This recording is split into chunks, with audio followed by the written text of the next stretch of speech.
तो मान लेते हैं कि कोई वेक्टर जो है वो इस डायरेक्शन में है हमारे,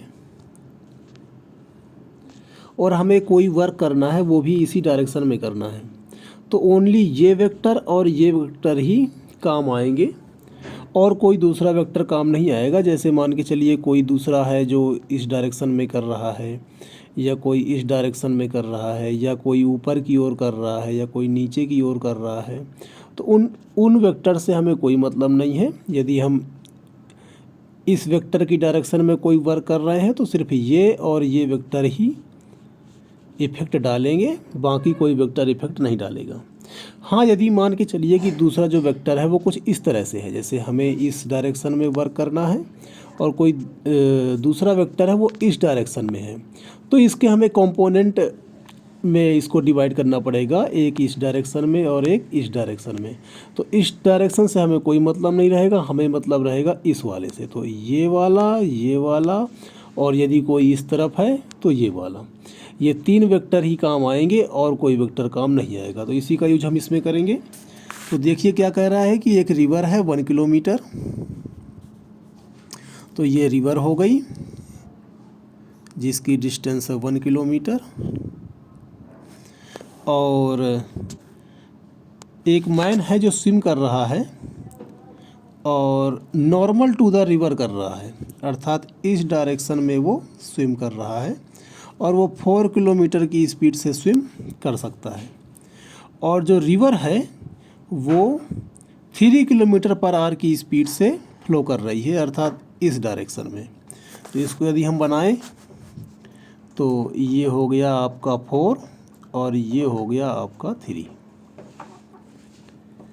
हमें फाइंड करना है कि कितना टाइम लगेगा इसको, how long does cross the river, तो कितना टाइम लगने वाला है।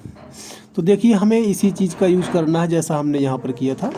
देखिए 4 किलोमीटर से ये इधर जा रहा है और नदी को क्रॉस करने में भी यही चीज़ होगी, क्योंकि नदी को ऐसे ही क्रॉस करेगा, वो नॉर्मल ही क्रॉस कर रहा है। तो देखिए इसमें जो स्पीड है उसकी वो 4 है और इसी डायरेक्शन में चलना कितना है इसको 1 किलोमीटर। तो सीधे हम स्पीड का फार्मूला लगा देंगे यहाँ पर। तो हमें टाइम निकालना है, तो फार्मूला हो गया हमारा speed equal to distance upon time. तो यहाँ से आया स्पीड हो गई 4 किलोमीटर पर आवर, डिस्टेंस हो गया 1 किलोमीटर और टाइम हो गया मान लेते हैं t।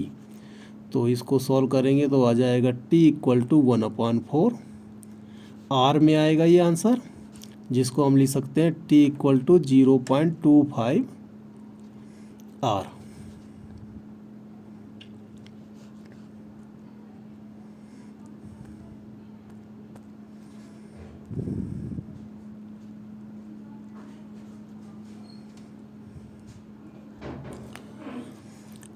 नेक्स्ट हमें फाइंड करना है इसमें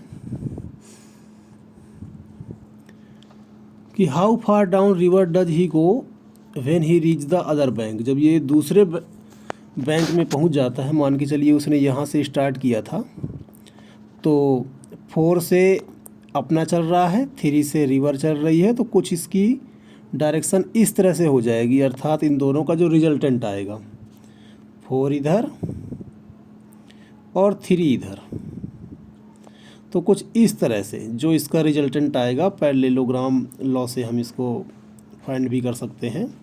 तो इस डायरेक्शन में चलेगा। तो देखिए ये इतना चल चुका है यहाँ से, मतलब पहुँचना चाहिए था इसको यहाँ पर, लेकिन वो पहुँच रहा है यहाँ पर। तो ये डिस्टेंस हमें फाइंड करनी है कि ये कितना डिस्टेंस जो है कवर कर लेगा। तो देखिए जब हम इस डायरेक्शन की बात करेंगे तो हम इसी तरफ जो वेक्टर होगा उसकी बात करेंगे। तो इस तरफ वेक्टर कौन सा है ये, अर्थात ये 3 का, जिस स्पीड से रिवर फ्लो कर रही है। तो हम सिर्फ इसको देखेंगे और इसको देखेंगे और किसी वेक्टर का यूज नहीं करेंगे। तो इसको लिख सकते हैं हम,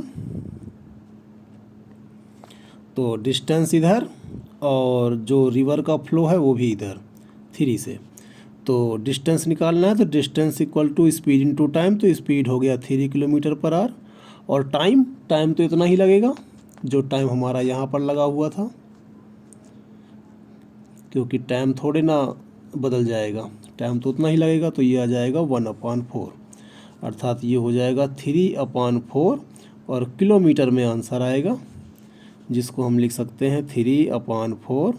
1 किलोमीटर को लिख सकते हैं हम 1000 मीटर। आगे इसको सॉल्व कर लेंगे तो हमारा आंसर फाइंड हो जाएगा। तो 3 × 4 से इसको डिवाइड करेंगे, आ जाएगा 250, जो कि हो जाएगा 750 मीटर।